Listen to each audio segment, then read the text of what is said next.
So, ladies and gentlemen, I don't know if you watched Summerslam Sunday night, but if you were able to sit through the 5 hours of SummerSlam, if you watched the pre show and the full show itself, all in all, a fun show, a decent show. I'd give it a thumbs up.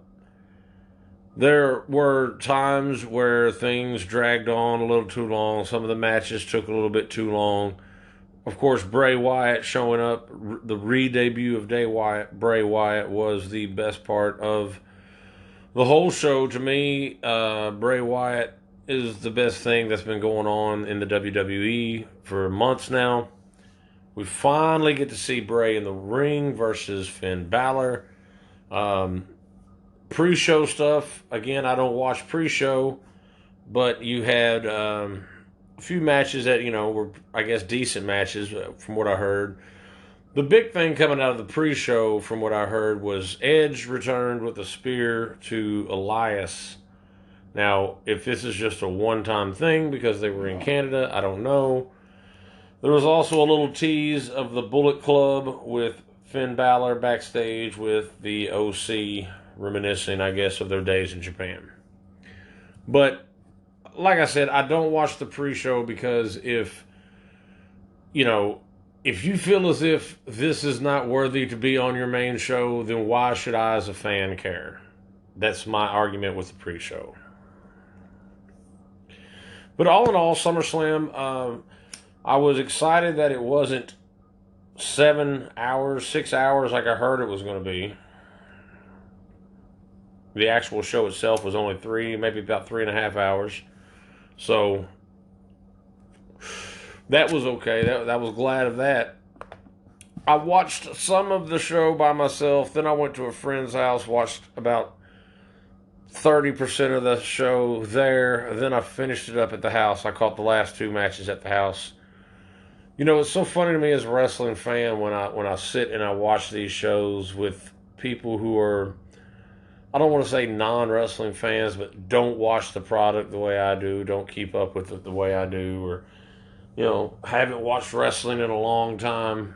The reason I don't watch these shows with people a lot of times is everybody, when I hear people give their opinions, I just I don't want to say anything because I know that I'll get started, and once I get started, it's a 15-minute conversation, or watching it with certain people, and they're like, "Oh, that's so fake." You can tell it's so fake. I hate watching it with people like that. But I did watch some of this with some friends. They were actually, into the matches that were on, but unfortunately, that Trish Stratus and Charlotte Flair match just kind of took forever, so kind of lost a little bit of momentum during that match. But like I said, all in all, pretty decent show. I will give it a thumbs up. We're going to get into the actual card itself, the actual show.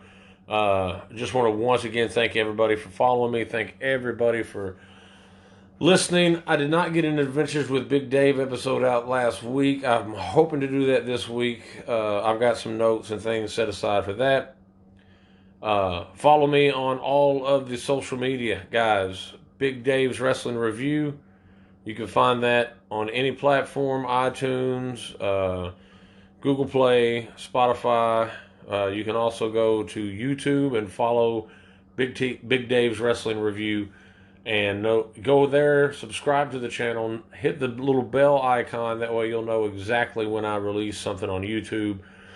Some people like to listen to it on YouTube. Some people like to listen to it on their iTunes. Or actually, they go and download the Anchor app.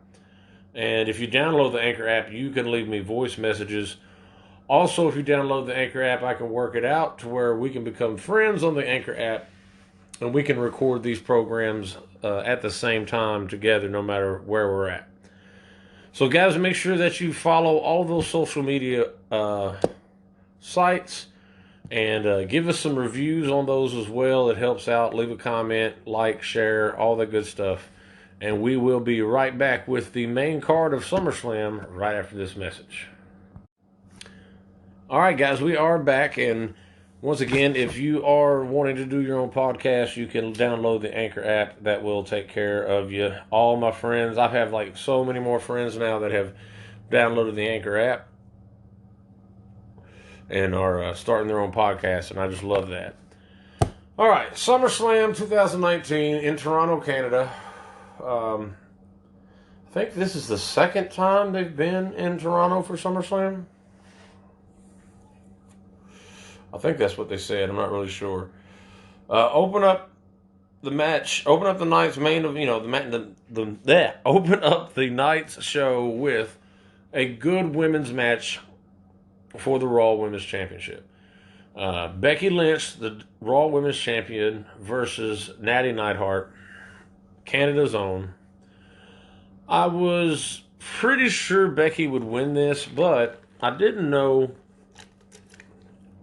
if they would let Natty tap out or submit because, I figured she'd be getting a real big pop in Canada. And she did, but Becky's so over right now. I'm not so sure the crowd wasn't split or in more favor of Becky than they were Natty. They do some good spots back and forth. They get each other in each other's submission hold. This was a submission match, by the way, if you did not know. So the only way to win is by submission. They utilized there was no rope break in this match, so the women would get to the rope, crawl under the rope to try to break the hold, things like that. There was one point where Natty actually has Becky kind of in the turnbuckle wrapped up, and she has the sharpshooter on Becky. Back and forth contest. Crowd was into this match. Eventually, Becky gets the disarmer onto Natty, and Natty taps out. Even though Natty said that even if Becky Lynch broke her arm, she would not tap out.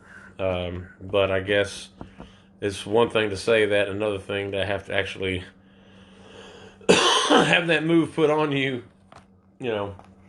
But, like I said, good match. I was pleased with the opener. I thought I had a lot of good spots. And, women's wrestling is better than it's ever been. But I do think they had better storylines and logic back in the day. But the actual athletes themselves, they're better than they've ever been. Next up, kind of the match I thought they would do second. And I'm glad they got it out of the way, was Dolph Ziggler versus Bill Goldberg. Now, if you follow me at all, and you know how much I really do not like Bill Goldberg. I have never liked Bill Goldberg. And I said if Dolph Ziggler versus Goldberg happens, the only way Goldberg has a good match is against Dolph Ziggler, and it needs to be a quick match. Spear, jackhammer, end it. Well, Goldberg comes out, and he looks like he's in worse shape than he was at Saudi Arabia. Just my opinion. He did not look like the WrestleMania Goldberg against Brock that we saw. He had time to get in shape for that. He didn't have the time to get in shape for this, I don't think, like he wanted to. I mean, compared to me, yeah, Goldberg is in good shape, but, if I'm going to be a critic, I'm going to be a critic. Goldberg comes out to the ring. He looks blown up before he can even get into the ring. And Dolph hits him with like a quick super kick and, tries to get on him quick, but eventually what happens is what we all think happened. Spear, jackhammer. I think it was it had to be under 3 minutes. And Goldberg wins. Dolph makes him look great. And I'm going to tell you exactly how the next little part of this match or segment went. Match is over. Goldberg's walking up the ramp. He turns to the fans, throws his arm up one more time. I say to myself, okay, good, this match is over. Now, Goldberg, get off of my screen. I'm tired of looking at you already. And he goes backstage. But Dolph Ziggler grabs the microphone and says, I knew you couldn't beat me one-on-one. You don't have the guts to challenge me to come back down here again. And I'm like, no, that means Goldberg's going to come back out here. And he does. Then he gives Dolph another spear. And as he walks off to go off the stage again, Dolph Ziggler calls him out one more time. So one more time, Goldberg comes down the aisle, spears Dolph, goes backstage. I'm like, please let this be over. I think that's all, but I'm like, oh, just get off my TV screen, Bill Goldberg. You are the worst wrestler I've ever seen in my life. So there you had that. Next up, we have a great match. Whereas Goldberg is not a great wrestler, we had two exceptionally great wrestlers. We had Ricochet dressed up as Nightwing or Darkwing, Nightwing, in his attire. Ricochet's attire, it looked a little odd, but hey, it's SummerSlam. AJ Styles versus Ricochet for the United States title. These guys, I don't think they could put on a bad match. Both of them came out, did their thing, got their spots in. Ricochet did this one spot where he actually steps on Luke Gallows and Carl Anderson and dives off of them to hit a Hurricane Rana on AJ on the outside. I mean, Ricochet, the athleticism this guy has is absolutely unbelievable. But at the end of the day, AJ Styles wins. Ricochet couldn't overcome the odds having the OC together. AJ Styles wins. After the match, AJ Styles sends Gallows and Anderson in there to beat up a defenseless Ricochet. This really, just makes them look like great heels, makes them look strong. I don't have a problem with it. The OC they're getting over, and that's great. We then go to a segment backstage where you have the Street Profits, and they're doing their whole spiel, and here comes Ric Flair. Always good to see Ric Flair. I have friends that aren't real big fans of Ric Flair because they actually met Ric Flair in real life. But I didn't, by God. And Ric Flair is the man to me. And it's always good to see Ric Flair, especially, hell, he almost died twice in the past year. So we go then to a match that really started to bring the crowd down. And it was Bayley versus Ember Moon for the SmackDown Women's Championship. Now, as I'm watching this, this is one of the matches that I was watching at a friend's house. And, it was interesting to me how they were impressed with the women. They were impressed with what they did in the ring. And, I can see if you haven't watched the product in a while, then you're not used to these types of women wrestlers. And what they do in the ring and how creative they are. They're doing, a lot of times they're putting on better matches than the men. And, that's something that if you would have told me 10 years ago that we would be having women's matches that were better than men's matches, I would have kind of laughed at you. But it's happened plenty of times. Last year the main event was the women's triple threat match for both belts. So yeah, it's a big deal, and these ladies, they put on a good match, but it's just the crowd seemed to just kind of die. Bayley does win with a belly to belly, whatever you call it, off the second rope. Ember Moon looks good. Ember Moon is potential A+. She has a ton of potential. And Ember Moon should be one of those women that you should consider, for a title shot, or if you can find her a decent tag team partner. I think her and was it Sarah Logan? Yeah, I think her and Sarah Logan would be a nice pairing because they both have that kind of like beast look, that rugged wolf lady or bear lady type of, like animalistic instinct that they have in their character. But Ember Moon, one of the top young women talents in this business. Now, a fun match between Shane McMahon and Kevin Owens. Now, Shane McMahon comes out and he brings Elias as a special enforcer to the match to make sure that there's no shenanigans. It's just another way for us to eliminate the fact that Shane McMahon should be getting his ass kicked by Kevin Owens, so he's going to need help. This match goes back and forth with the struggle of Kevin Owens having a chair, wanting to use it on Shane. Shane basically standing there with his eyes closed, like, hit me with the chair. Because if Kevin Owens loses, even by DQ, then he has to quit the WWE. And there was one point where Kevin Owens did a flip off the top rope, and he hit Elias and the other referee. And I was afraid at that point that they were going to go ahead and call a DQ.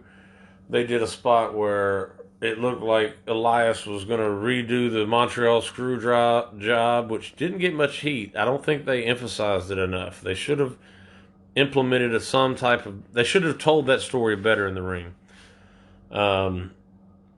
End of the day, basically, while the ref's out, Kevin Owens does hit Elias with the chair.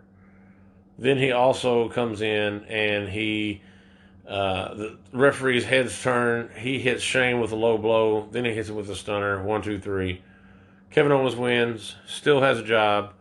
I'm hoping that this ends the Shane McMahon melee of angles that we've been having since WrestleMania. He needs to take a back seat. He needs to just step away from the product for a little bit. It was cool when Shane came back because we hadn't seen him in a long time. But now it's time to realize, you've oversaturated us with Shane, so you need to take a step back. Like Baron Corbin. I haven't seen Baron Corbin in a while. Maybe he's taking a break.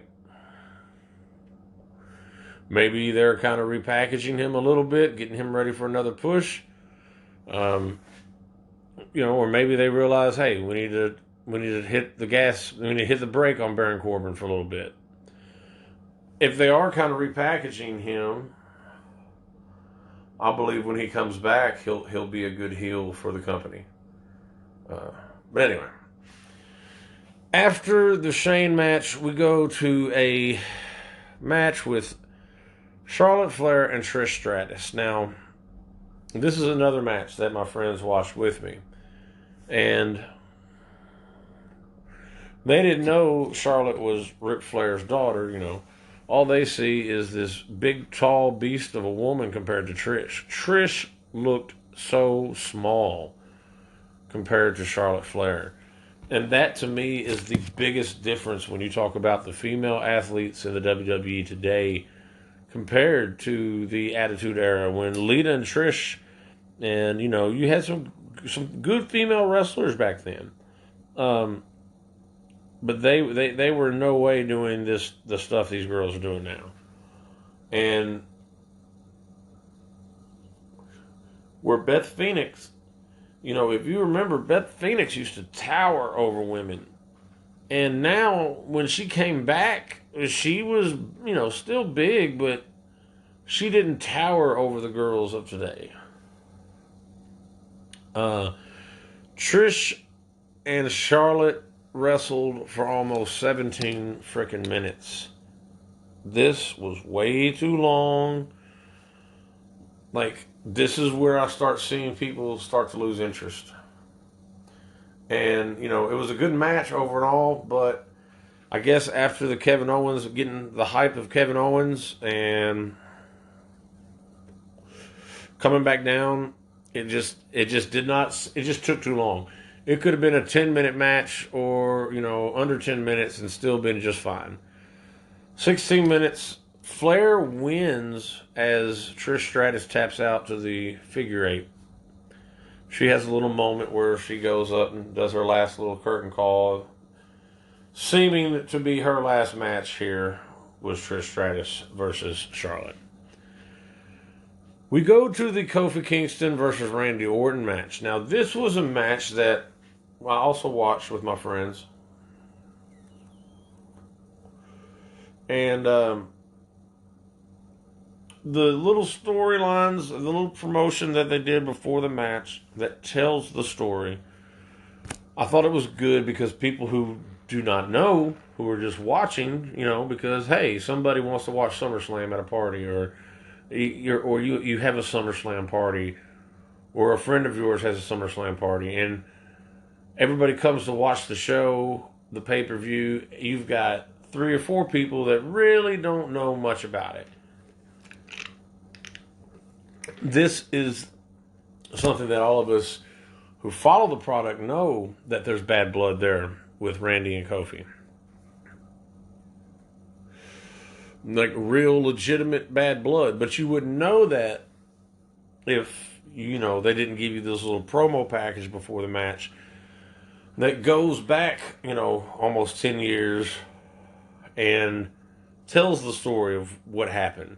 Tells the story of Randy, Kofi getting a push and then having one bad match with Randy and he didn't get a push anymore. People could watch it and see how young Randy Orton looked and how young Kofi Kingston looked then compared to what they looked like now. You could really see a difference. So, this match, the crowd was into it for a little bit.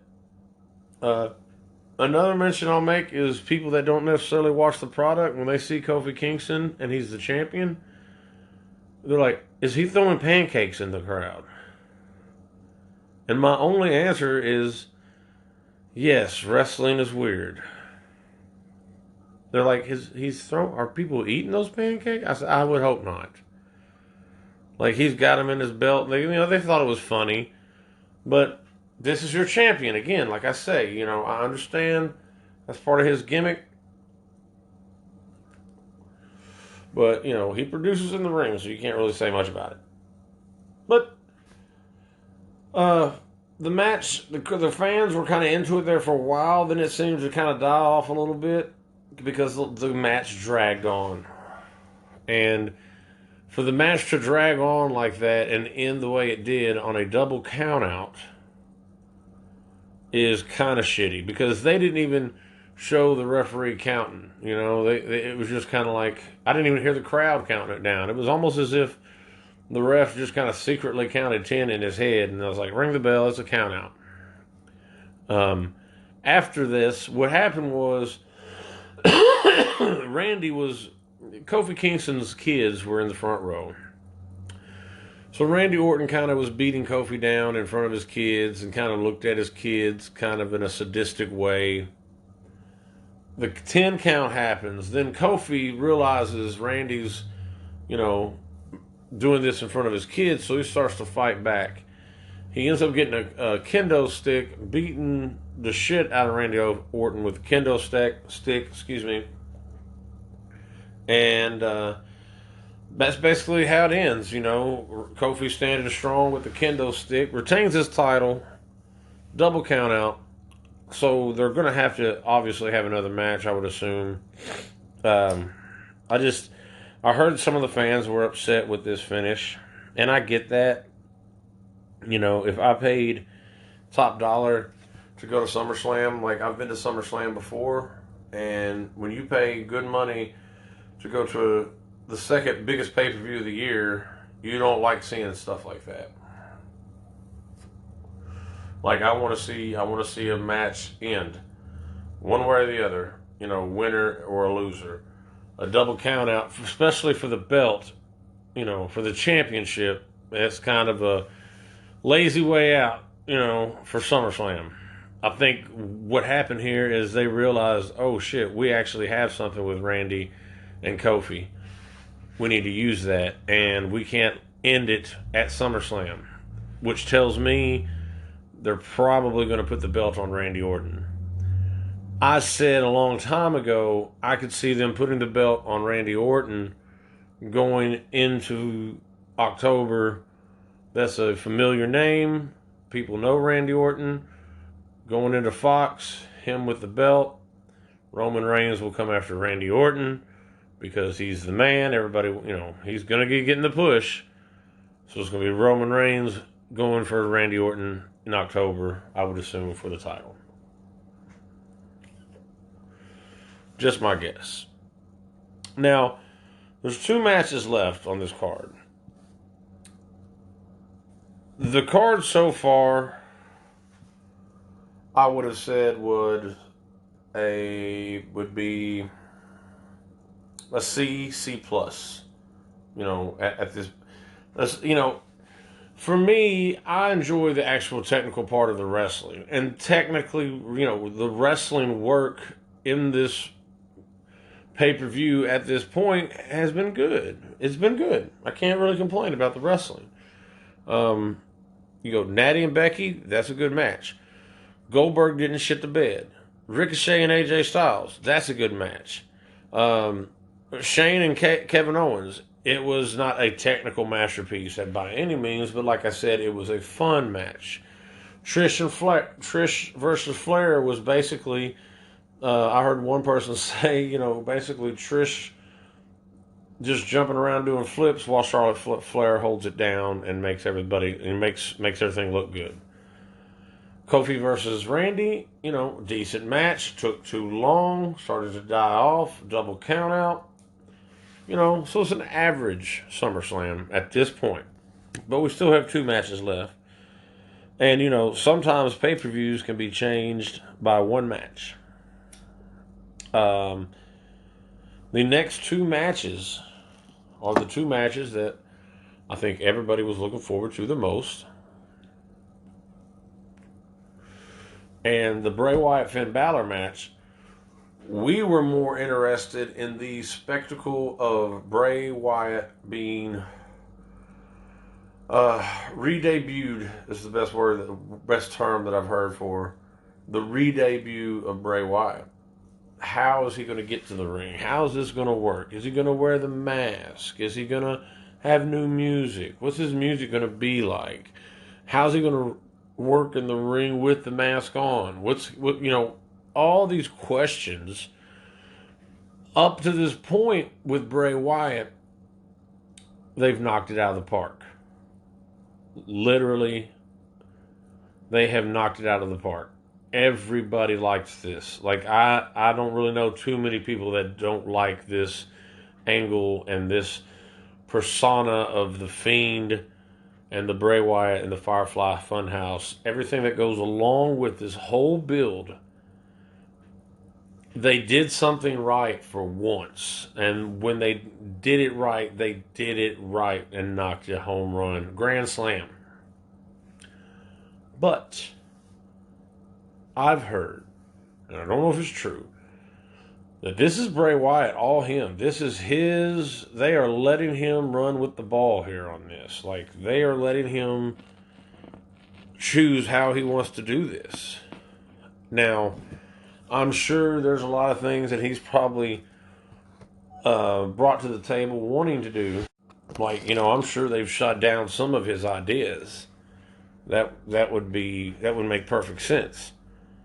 But pretty much, man, he's pushed the limit, and we haven't seen Bray in the ring since before WrestleMania. The last time we saw Bray Wyatt in a wrestling was the match he had with Matt Hardy when they were doing that weird Matt Hardy broken or woken gimmick. He got thrown into that sea, and then you haven't seen him since until the Firefly Funhouse. So, I'm like, all right, everything they've done has been good to this point. Let's hope to God they don't fuck it up and do something cheesy or corny or something that would just totally turn you off to the character. So the match, we find out it's going to happen. They do the whole promo telling the story of Bray Wyatt, and they do a great job of that. If you haven't really, like I said, kept up with the product, and here comes Finn Balor first, and he's wearing all white. And it reminded me of when Shawn Michaels was wearing all white when he was facing The Undertaker. And, to look like he is pure and clean goodness. Finn Balor. When those bright lights hit him as well. I mean, just a great visual there of Finn Balor in all white. He enters the ring and he's holding up the Too Sweet Wolfpack symbol with his hands. And I'm saying, okay, we didn't get the Demon King, which is probably good because he'll probably build up at some point to face the Fiend versus the Demon King. And it'll probably be what I'm hoping happens is they've been teasing of Finn Balor with AJ Styles and Gallows and Anderson to kind of join the club, join the OC. I would be really cool with that if he was to come back as a heel, join with AJ Styles in the club. Then, because while he's gone, because he's going to be gone, Finn has requested to take about 2-3 months off. So while he's gone, we've got AJ, Gallows, and Anderson. They're building up their stock. They are building up their shit. They are all champions now. They went from being nobodies last month to right now they're all title holders. Okay? So they're going to push those guys to the top. You watch. They're not going to take many L's at all. So then when Finn comes back, I'm thinking he can join up with the club. There'll be a heel fashion. And the same time, Bray is going to be catching momentum, and they're going to cheer for Bray Wyatt. Okay, y'all can say he's a heel character right now, guys. I don't care what you say. You have to look at it from the way the crowd looks at it. He is a face. He's not going to get booed. He is getting cheered for everything he does right now. So eventually, that's going to lead up to Demon King versus the Fiend, but it's going to be a heel Demon King and a face Fiend that's going to battle. We might see that at WrestleMania. Okay? That'd be a cool match for WrestleMania. But in the time being, you have to build those people. Now, after Finn's entrance, Bray comes in. But it's the Fiend, excuse me. You get a flash of the Firefly Funhouse opening segment. It kind of melts like film melting or burning. Lights start to go off in the stadium. The let me in. He's let me in or let him in, whatever they say. All the lights are off. And you hear this music, this really heavy kind of guitar riff. It reminds me of some old ECW type guitar riff, and you see the lantern that Bray Wyatt used to use, but it's almost like a different color. It's like a yellowish color. And it looks like, instead of smoke and light, it looks almost mythical in a way. Okay, if it catches my drift. Like it's some type of, spirit living in this. And as you zoom into the light, you see that the light is actually a big mouth of a head that is a part of a severed head. And the eyes are sewn shut like the old guy from the Alice in Chains Man in the Box video, how his eyes were sewn shut. And he has dreadlocks And this severed head looks just like what Bray Wyatt used to look like. It looks like a severed head of Bray Wyatt. And his mouth is open, but it's all the way open, like deformed in a way. And the light is inside of that mouth. So it's glowing. And you see the mask, you see the black jumpsuit, and it's the old music of Bray Wyatt. The words are the same as he used to have, but it's more dark and more twisted now. It hit perfect. Just the image mixed with the sound of the entrance. No lights except for that one light, and it's the severed head of Bray Wyatt. Oh man, I was like, holy shit, this is awesome. I was watching this by myself, and I'm glad I was, because although I would have liked to see the reaction of some people who don't normally watch the product to that, I wanted to take this in for myself, and it was just like, man, that image of him walking down the aisle, and they had the little nameplate, was different. It like popped up, The Fiend, let him in. Well, he sets the light onto the apron, and they get a good close-up visual of the light, the severed head light of Bray Wyatt. And they get a visual of Bray Wyatt. It's still real dark, so you can't see real good, but you see him kind of holding his head before he gets into the ring, like he's twisted, like he's hearing voices. A lot of people thought he was going to take the mask off at that point, but I was like, there's no way he's taking that mask off right now. That mask is money.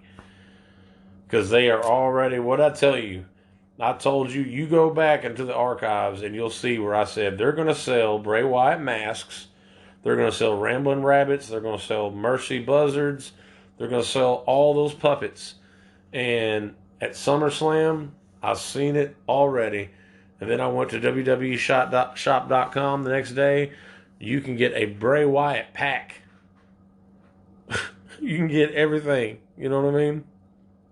So, yeah, it's he gets in the ring, the lights come on, and he's still in his leather jacket. The visual they got of Finn Balor, the way his eyes looked, and he was just in shock.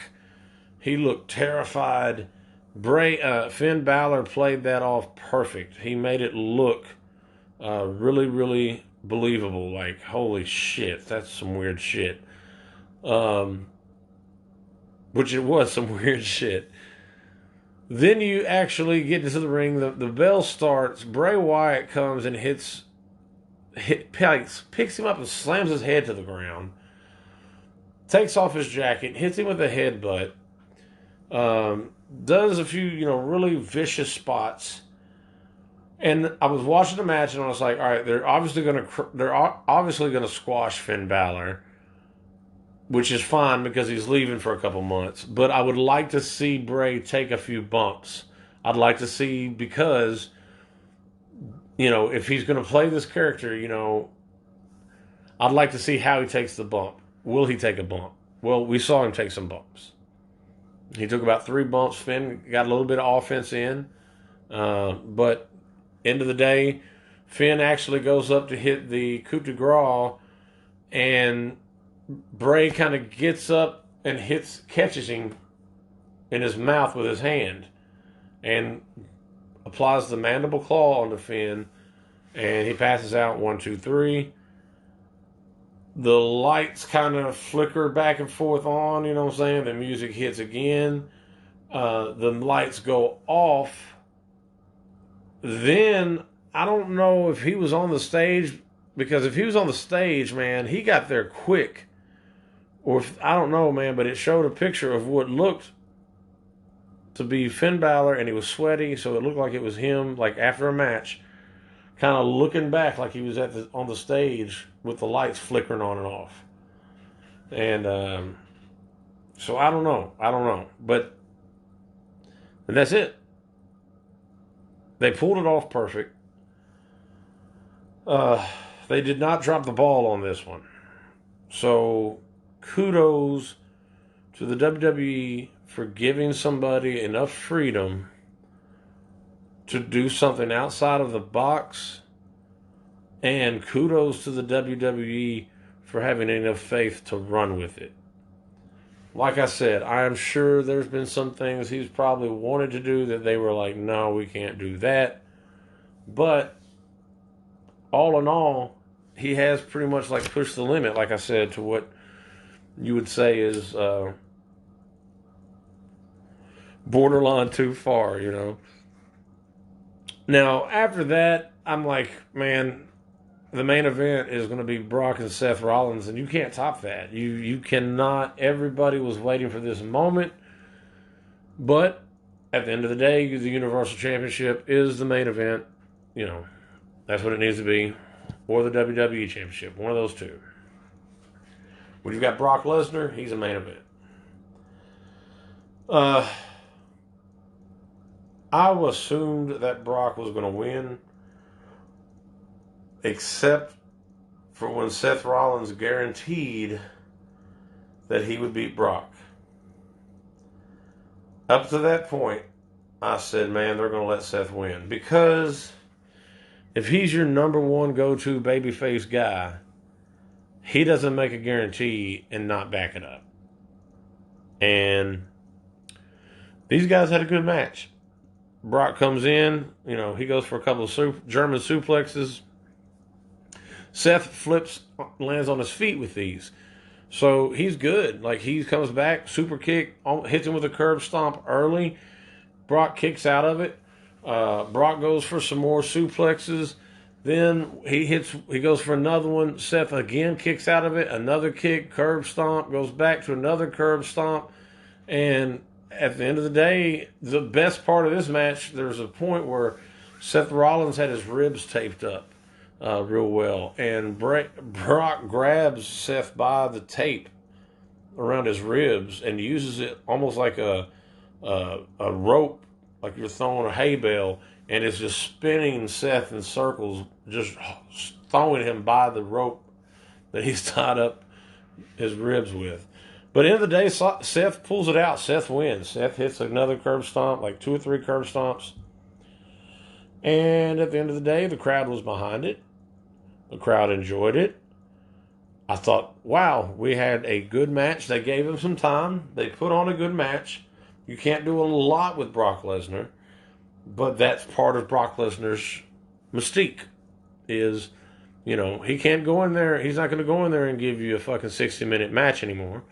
But he can go in there and he can suplex a guy a few times. He can do a few spots, make them look good. Hit an F5 or 2. Call it a day. And he'll do that all day long and make you look great. That's why he makes the big bucks. Because he's a name. He had leverage when he was negotiating his contract because he was going to go to UFC. And now he's good to go, man. He's 100% good to go. All he's got to do is show up when he wants to. He's Undertaker status. He'll get paid $1 million a year for one match. Guarantee it. Brock Lesnar is the smartest businessman in wrestling today. Guys, that was SummerSlam. So, you know how to follow me. DVL Music on Instagram, Big Dave Club, David Von Lindsay on Facebook. Follow me at Big Dave's Wrestling Review. We're going to be back with the Monday Night Raw review later on this evening, but I wanted to get this out before Wednesday. Guys, have a good week, and we'll see you soon with the Monday Night Raw review.